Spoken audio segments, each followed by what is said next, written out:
За энэ өдрийн минь хүүхдүүдээ өнөөдрийн хичээл өмнөх хичээлүүдэд үзсэн баттгаад өнөөдөр шатрыг өөрчилж сурсан байна. За өмнөх хичээлээ үзсэн хичээлүүдэд баттгаж үзье. Нэгдүгээрт нь шатрын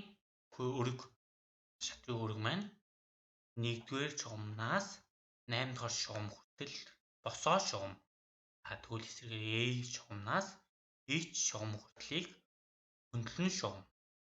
Тэгвэл A шугамнаас 8-р шугам хүртэлийг ташуу шугам гэж хэлдэг байна.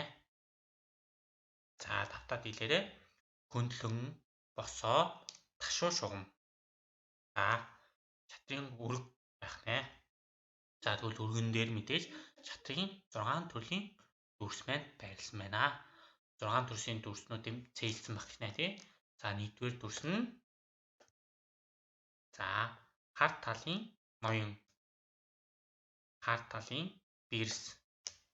За цаан талын ноён, цаан талын бэрс. За тэгээд тэмээ, морь, тэрэг, тэрэг, хүү гэсэн 6 дүрстэй байна. За дахиад хэлээрэй. Тэмээ, морь, тэрэг, хүү гэсэн 6 төрлийн дүрстэй байх нэ.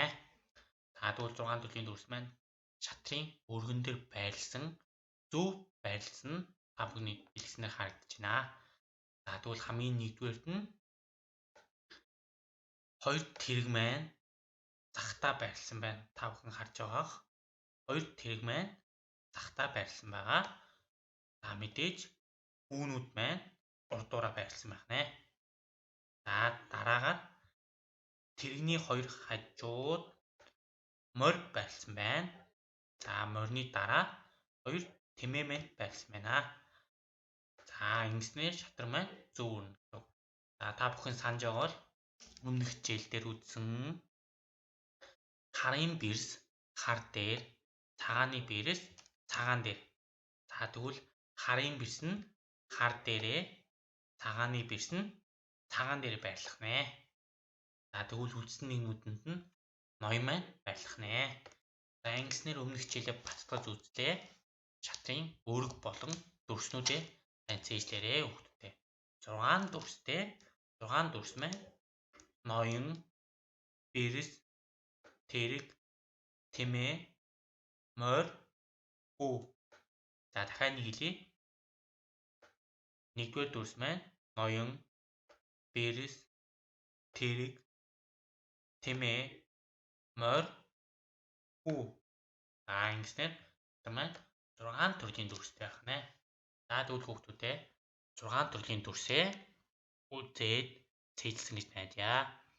Шатрын хөлгөн дээр үрж үзээрэй. Шатар дээрээ үрж цээжлээрэй. Шатрын өргөн дээрээ дүрснүүдээ үрж сурлаа бүгдээрээ. Өнөөдрийн хичээл гүүгээр дуслаа. Баярлалаа.